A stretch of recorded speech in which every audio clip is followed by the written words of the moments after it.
جاتے ہیں، چار گرتے ہیں اور مرشد حضور بہلول خان جن کا نام نبی ابھی آپ سماعت کر رہے تھے جناب عاقب صاحب سے حضور بہلول خان مفتی عفان احمد مجددی رحمت اللہ تعالی علیہ ارشاد فرماتے ہیں اور امت مسلمہ کو یہ پیغام دیتے ہیں اور ارشاد فرماتے ہیں یہی پیغام دعا پاک دنیا میں رہو جب تک، یہی پیغام دعا پاک دنیا میں رہو جب تک، نبی کے عشق میں کوشش کرو خود کو مٹانے کی۔ واہ واہ واہ، بہت یہی خوب۔ پیغام دعا پاک دنیا میں رہو جب تک، یہی پیغام دعا پاک دنیا میں رہو جب تک، نبی کے عشق میں کوشش کرو خود کو مٹانے کی۔ بہت اچھے۔ نبی کے عشق میں کوشش کرو خود کو مٹانے کی۔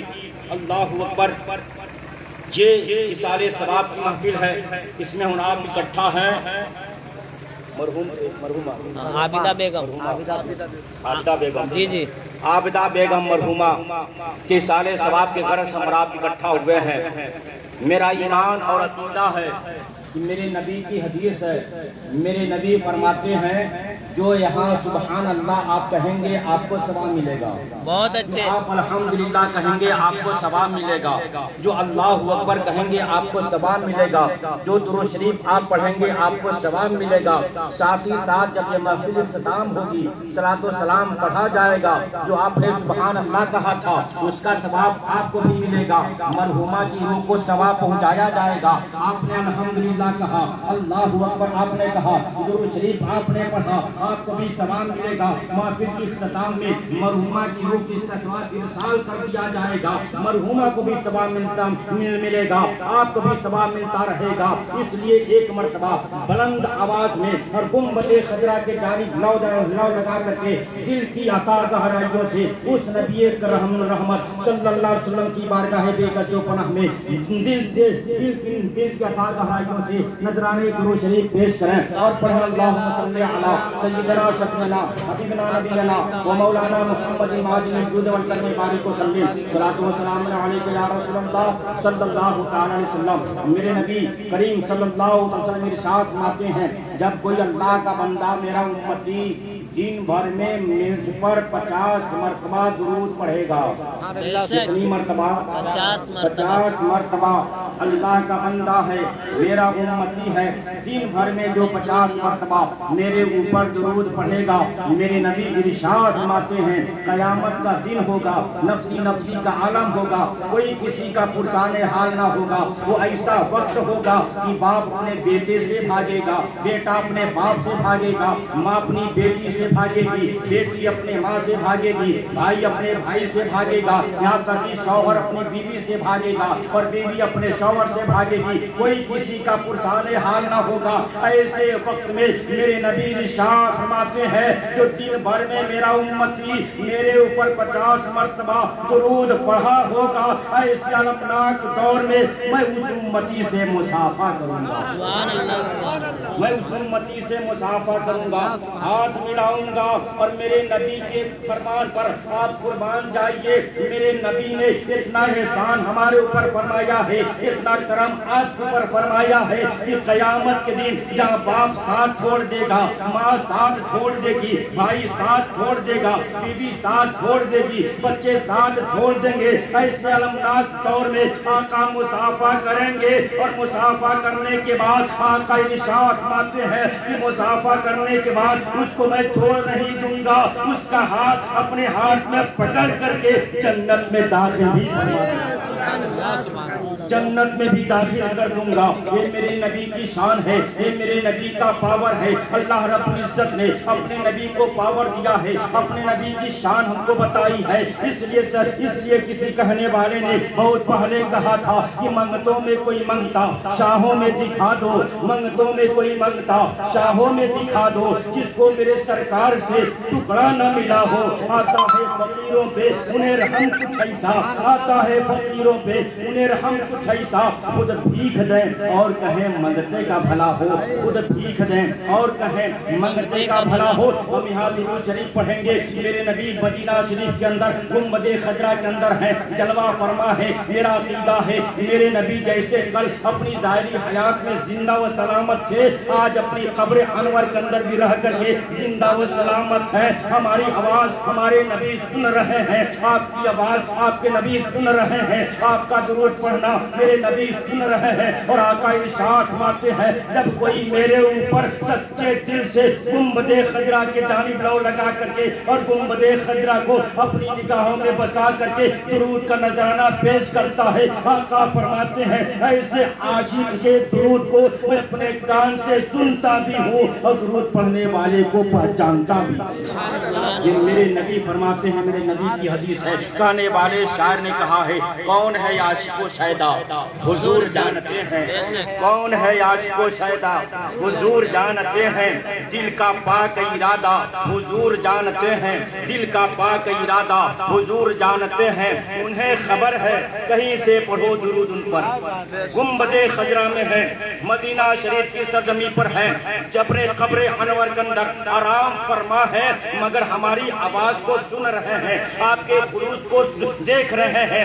شاعر کہتا ہے انہیں خبر ہے کہیں سے پڑھو درود ان پر. بھیجا یہ کس نے تحفہ حضور جانتے ہیں, بھیجا یہ کس نے تحفہ حضور جانتے ہیں. اور جنگ بدر کا نقشہ کھینچتے ہوئے میرے نبی فرماتے ہیں ابو جہل یہاں مارا جائے گا, شیبہ یہاں مارا جائے گا, عتبہ یہاں مارا جائے گا. اور میرے نبی نے لکیر کھینچی تھی, میرے نبی نے ایک نشانی لگائی تھی. اور جب جنگ ختم ہوئی ہے تو لوگوں نے اپنی آنکھوں سے دیکھا جہاں میرے نبی نے ابو جہل کے بارے میں فرمایا تھا ابو جہل یہاں مارا جائے گا, ابو جہل وہی مارا گیا تھا. عتبہ یہاں مارا جائے گا تو عتبہ وہی مارا گیا تھا. شیبہ یہاں مارا جائے گا تو شیبہ وہی مارا گیا تھا. شاعر نے اس کی ترجمانی کرتے ہوئے ایک شعر پیش کیا ہے اور شاعر کہتا ہے خدا نے علم لدنی دیا تھا آقا کو, خدا نے علم لدنی دیا تھا آقا کو. کون کہاں پہ مرے گا حضور جانتے ہیں, کون کہاں پہ مرے گا حضور جانتے ہیں. نعرے رسالت, جشن عید میلاد النبی, نعرے تکبیر. کون کہاں پہ مرے گا حضور جانتے ہیں. اور سرکار اعلیٰ حضرت فرماتے ہیں میرے نبی کی سماعت کے بارے میں, سرکار اعلیٰ حضرت فرماتے ہیں دور و نزدیک کے سننے والے وہ کان, دور و نزدیک کے سننے والے وہ کان, کانے لالے کرامت پہ لاکھوں سلام, کانے لالے کرامت پہ لاکھوں سلام. اور میرے آقا کی حدیث ہے, آقا اسلام فرماتے ہیں اے میری امت کے لوگوں, ایک جگہ بیٹھ کر, ایک مجلس میں بیٹھ کر, ایک جلسے میں بیٹھ کر جب کوئی اللہ کی پاکی بیان کرتا ہے, اللہ کی بڑائی بیان کرتا ہے, یعنی سبحان اللہ کہتا ہے, الحمدللہ کہتا ہے, اللہ کے رسول ارشاد فرماتے ہیں جب کوئی ایک مرتبہ سبحان اللہ کہتا ہے, اللہ تبارک و تعالی اس بندے کے نام سے جنت کے اندر ایک کھجور کا درخت لگوا دیتا ہے. ایک مرتبہ سبحان اللہ کہنے سے اللہ تبارک و تعالی اس بندے کے نام سے جنت میں ایک کھجور کا درخت لگوا دیتا ہے. میرے نبی کا فرمان ہے, میرے نبی کا حکم ہے. جب صحابہ نے سنا تھا تو عرض کیا یا رسول اللہ صلی اللہ تعالی علیہ وسلم, ایک ہی مجلس میں بیٹھ کر, ایک ہی جگہ بیٹھ کر اگر کوئی 100 مرتبہ سبحان اللہ کہے, 200 مرتبہ سبحان اللہ کہے, آپ کا کیا حکم ہے؟ آقا ارشاد فرماتے ہیں ایک ہی محفل میں بیٹھ کر جو 100 مرتبہ سبحان اللہ کہے گا, اللہ تبارک تعالیٰ اس کے نام سے جنت کے اندر 100 کھجور کا درخت لگوا دے گا. جو 200 مرتبہ کہے گا, اللہ تبارک تعالیٰ اس کے نام سے جنت کے اندر 200 کھجور کا درخت لگوا دے گا. اتنے پہ بھی آقا نے بس نہیں کیا, آقا آگے ارشاد فرماتے ہیں سنو, اس کے نام سے جنت کے اندر کھجور کے درخت لگا دیے جائیں گے, مگر سنو جب قیامت کا دن ہوگا اور سورج اپنے چہرے کی طرف سے نکلے گا, زمین تابع کی ہوگی, آسمان اولاد کا ہوگا, سورج سوانے سے پہ ہوگا, تپش بہت زیادہ ہوگی, گرمی بہت زیادہ ہوگی. ایسے عالم میں آقا اسلام فرماتے ہیں لواء الحمد کے علاوہ دوسرا کوئی سایہ نہ ہوگا. آقا فرماتے ہیں اس کھجور کے سائے میں وہی بیٹھے گا جو دنیا میں سبحان اللہ کہے گا, دنیا میں الحمدللہ کہے گا. شاعر کہتا ہے اے قول محمد قول خدا, فرمان نہ بدلا جائے گا, اے قول محمد قول خدا, فرمان نہ بدلا جائے گا. بدلے کا زمانہ لاکھ مگر قرآن نہ بدلا جائے گا, بدلے کا زمانہ لاکھ مگر قرآن نہ بدلا جائے گا.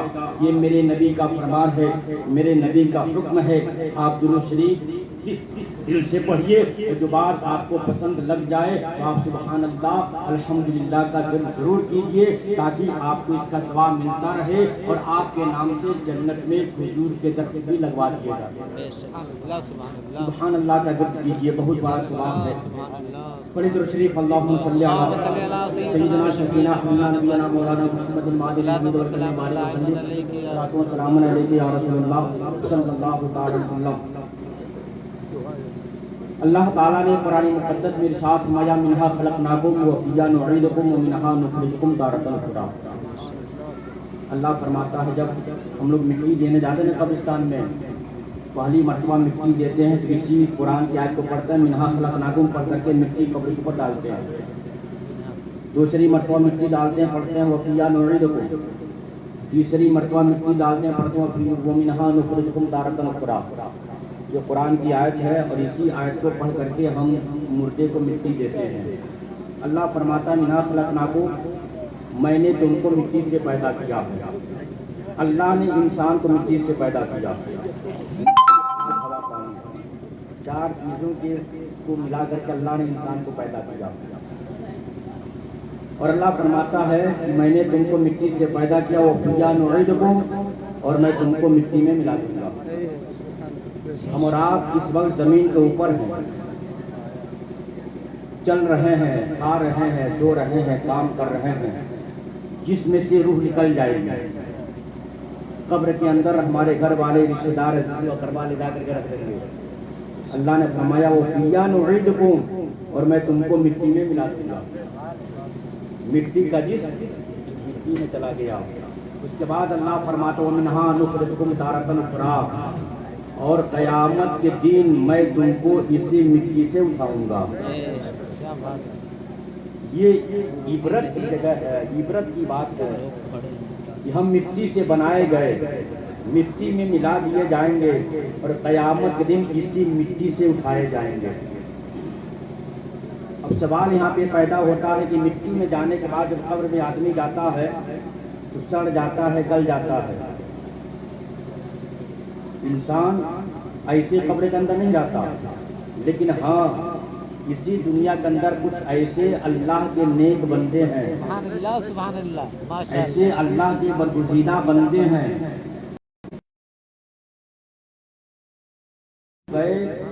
جو بدن کا سڑنا اور گلنا تو الگ کی بات ہے۔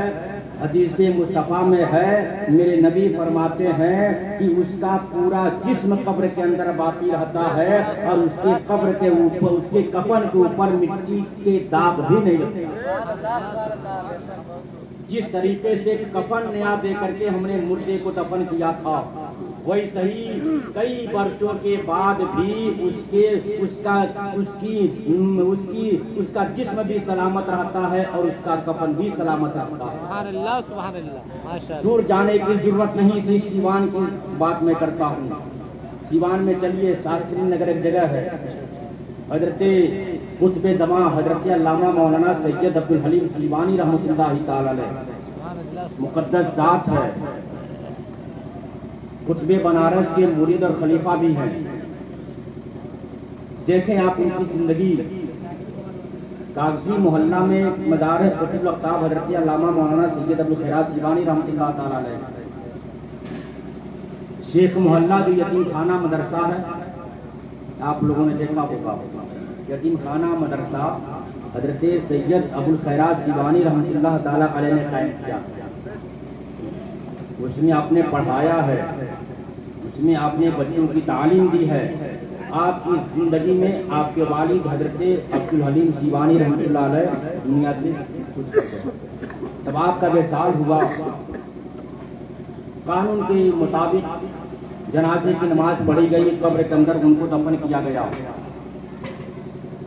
اور انہوں نے وصیت کی تھی میرے بیٹے ابوالخیرات میری قبر کو کچی رہنے دینا، میری قبر کو کچی رہنے دینا، پختہ مت بنانا۔ وصیت پر آپ نے کہا ٹھیک ابا حضور، اس پر عمل کیا جائے گا، آپ کی قبر کو پختہ نہیں بنایا جائے گا۔ 6 سال کے بعد حضرت قطب الافطاب حضرت سید مولانا ابوالخیرات سیوانی رحمۃ اللہ تعالی علیہ نے سوچا کہ چلیں ابا کی جو قبر ہے اس کو تو پختہ نہیں کروں گا، لیکن چاروں طرف سے دیواریں چلا دوں، اینٹ کی دیواریں چلا دیتا ہوں تاکہ حفاظت ہو جائے اور صحیح طریقے سے۔ آپ مزدوروں کو کہا کر کے آپ مدرسہ یتیم خانہ میں پڑھانے کے لیے چلے گئے۔ مزدور جب بنیاد کھولنے لگے، قبر کے کنارے بنیاد کھودی جانے لگی تو اس میں سے ایک تختہ تھوڑا سا ٹوٹ گیا۔ جو تختہ دیا گیا تھا وہ تختہ تھوڑا سا ٹوٹ گیا، اور جیسے ہی تختہ کا ٹوٹنا تھا قبر کے اندر سے اتنی خوشبو پھیلی کہ پورا محلہ شاستری نگر اکٹھا ہو گیا، پورا محلہ اکٹھا ہو گیا۔ ان کے زمانے میں ان کے دوست جن کا نام حکیم تھا، حکیم صاحب سے وہ نبض پکڑ کر کے بیماری بتا دیا کرتے تھے کہ جسم کے اندر کون بیماری ہے۔ حکیم صاحب اس وقت زندہ تھے جب ان کو خبر ملی کہ حضرت سید عبدالحلیم سیوانی کی قبر کھل گئی ہے۔ وہ بھی پہنچے، اور پہنچنے کے بعد جب خوشبو کو سونگھتے ہیں، سونگھنے کے بعد وہ اپنے ہاتھ سے مٹی کو ہٹاتے ہیں، اور مٹی کو ہٹانے کے بعد حکیم صاحب ان کی قبر کے اندر چلے گئے، قبر کے اندر گھس گئے۔ حضرت سید عبدالحلیم سیوانی کی قبر کے اندر حکیم صاحب چلے گئے۔ روحانیت آپ دیکھیں، اور روحانیت کتنا کام کرتی ہے۔ اللہ والوں کی زندگی ہے، ادھر ان کی میت لاش یہاں پہ لیٹی ہوئی ہے، اور روحانیت دیکھیے۔ سید عبدالخیرات سیوانی فرماتے ہیں میں بچوں کو پڑھا رہا تھا، تھوڑی دیر کے لیے میری آنکھ لگی، اتنے میں ہمارے ابا حضور کہہ رہے ہیں تم مدرسے میں بچوں کو تعلیم دے رہے ہو اور میرے مزار پر میلہ لگا ہوا ہے، لوگوں کی بھیڑ لگی ہوئی ہے، تم یہاں پہ پڑھا رہے ہو، چلو جا کر کے دیکھو میرے مزار پر، میری قبر پر دیکھو۔ میں نے تم کو منع کیا تھا کہ میری قبر کو پختہ نہ بنانا، تم نے پختہ بنانے کے چکر میں دیکھو کتنی بھیڑ لگی ہوئی ہے۔ سید عبدالخیرات مدرسہ یتیم خانہ چھوڑ کر جب قبر کے پاس پہنچتے ہیں تو پوری خوشبو پورے محلے میں پھیلی ہوئی تھی، اور خوشبو ہی خوشبو تھی۔ وہاں سے آنے کے بعد جب انہوں نے دیکھا تو دیکھنے کے بعد انہوں نے کہا مٹی کو برابر کر دیا جائے۔ ایک شخص نے کہا نہیں حضور،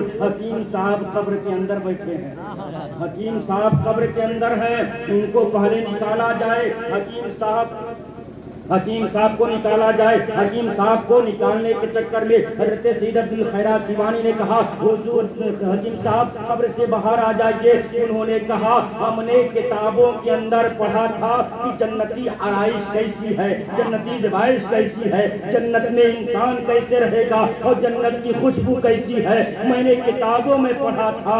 آج میں اپنی آنکھوں سے اور اپنے کانوں سے سن بھی رہا ہوں اور دیکھ بھی رہا ہوں کہ جنتی آرائش و زبائش اور جنتی خوشبو سید عبدالحلیم سیوانی کی قبر میں نظر آ رہی ہے، اور فرماتے ہیں کہ کفن تو تازہ ہی تھا، کفن میلا نہیں ہوا تھا۔ حکیم صاحب فرماتے ہیں میں نے ان کے نبض کو پکڑ کر کے دیکھا، ان کی نبض بھی چل رہی تھی۔ سبحان اللہ، اللہ اکبر، یا رسول اللہ، زندہ باد زندہ باد۔ 40 دن جب مردے کو قبر میں دفن کر دیا جاتا ہے، 40 دن کے بعد پیٹ پھٹ جاتا ہے، ناک سڑ جاتی ہے، یہ جسم گلنے لگتا ہے، سڑنے لگتا ہے، مگر اللہ والوں کو آپ دیکھیں 6 سال کا وقت گزر گیا تھا، 6 سال ہو گئے تھے، کفن بھی سلامت ہے اور ان کی نبض بھی چل رہی ہے، نبض بھی چل رہی ہے۔ حکیم صاحب فرماتے ہیں نبض کے ساتھ ساتھ جب ہم نے ان کی پیشانی پر اپنی انگلی کو رکھا تو خون ہٹ گیا، اور جب میں خون ہٹ گیا اور جب انگلی کو ہٹایا تو خون آ کر کے برابر ہو گیا۔ جیسے ہم اپنا ہاتھ دبانے کے بعد یہاں سے خون ہٹ جائے گا، انگلی ہٹائیں گے تو خون واپس آ جائے گا، جیسے ہی ایسے ہی معاملہ ان کے قبر کے اندر بھی ہو رہا تھا۔ فرماتے ہیں ہم نے کتابوں میں پڑھا تھا مگر آج ہم نے اپنی آنکھوں سے دیکھا، سید عبدالحلیم سیوانی رحمت اللہ تعالی علیہ جیسے ظاہری حیات میں ان کی نبض چل رہی تھی اور خون کا دورہ ہو رہا تھا، ویسے ہی قبر میں آنے کے بعد بھی نبض بھی چل رہی ہے اور پورے بدن میں خون کا دورہ بھی ہو رہا ہے۔